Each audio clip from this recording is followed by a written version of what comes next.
Thank you very much. And now I'd like to call on Antonio Decaro, the mayor of Bari.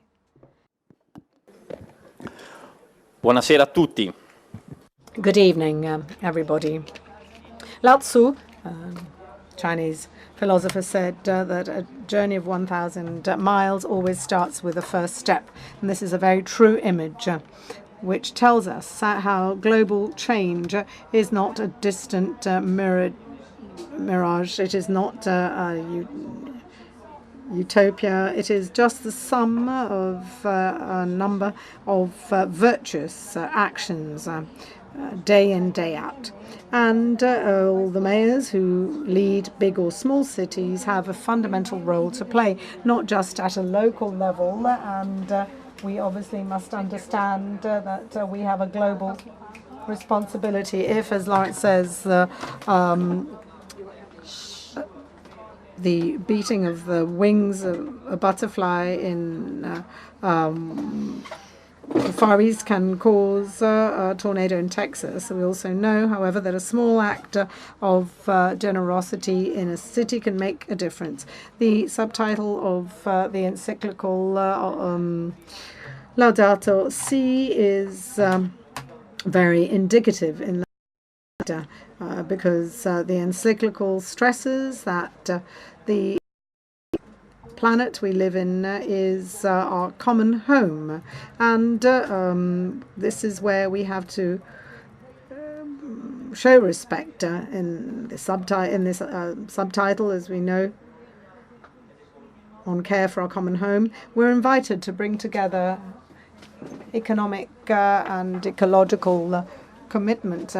Both of these terms derive from the Greek oikos, a small community, but in practice, these two words are at odds with each other. We have to make sure that ecology and economy are seen as having a common root. They have to be seen as one. One cannot survive without the other. And that's why we have a very ambitious and challenging objective. We have to change the course of things through small everyday actions, the only one that can truly make the difference in our global challenges. We have to educate our fellow citizens to safeguard the environment as a common good.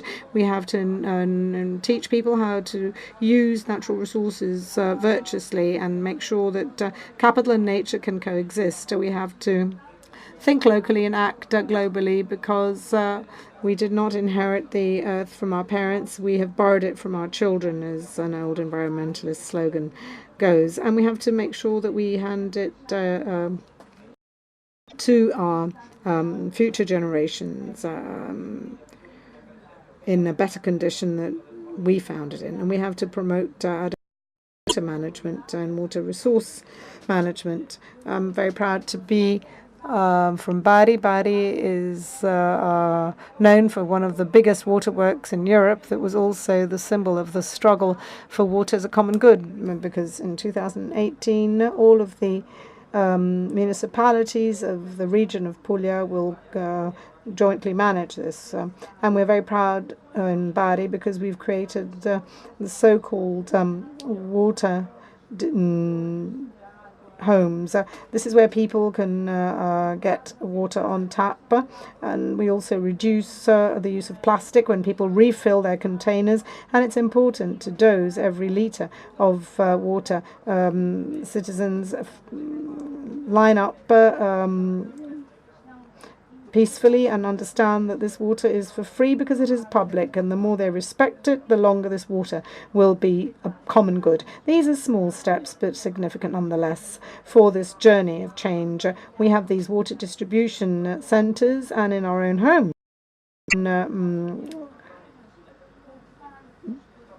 by small contribute to a cultural movement and make a difference. And this is a silent movement which from home to home, from citizen to citizen, becomes global and involves global powers and directs our policies. In Bari a few weeks ago, we recognized the neighborhood that made greater terms of separate waste collection. I'm very proud to say that this was one of the so-called difficult neighborhoods.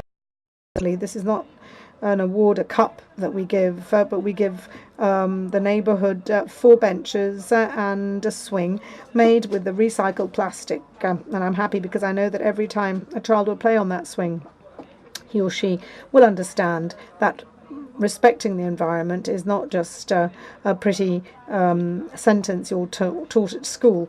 We need to try and fight inequality in our global community, and this also means explaining what is meant by new slavery, by human trafficking, and those seas that are becoming mass graves. And I would like to refer to an experience as a citizen. I was a young boy 24 years ago, the summer of 91. Bari became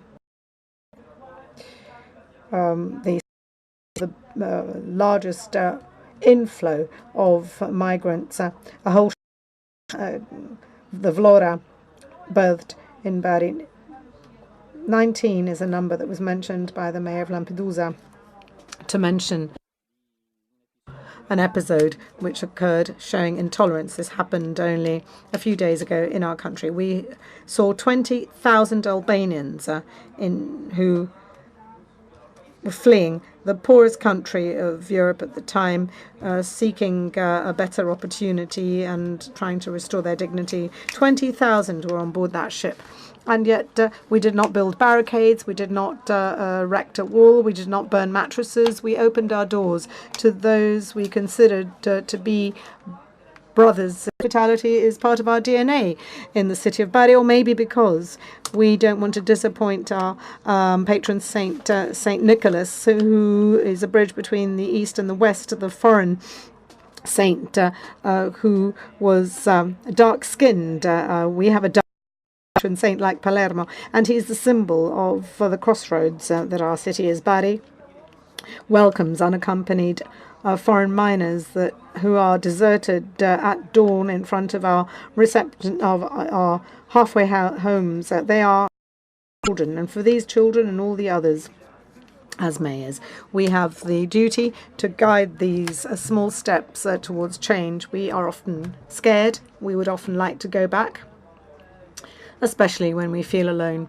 And that is why I would like to thank you all today, and I would like to thank His Holiness, because this initiative, the declaration which we will be signing, the words we've spoken, give us great trust and hope in the future. We're not alone, we never will be.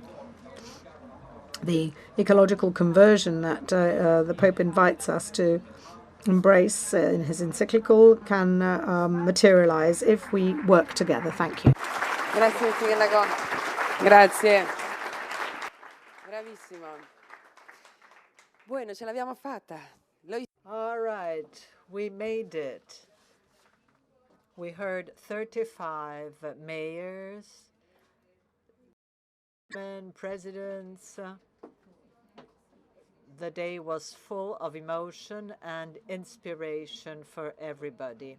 A lot of enthusiasm, a lot of words, but also a lot of content.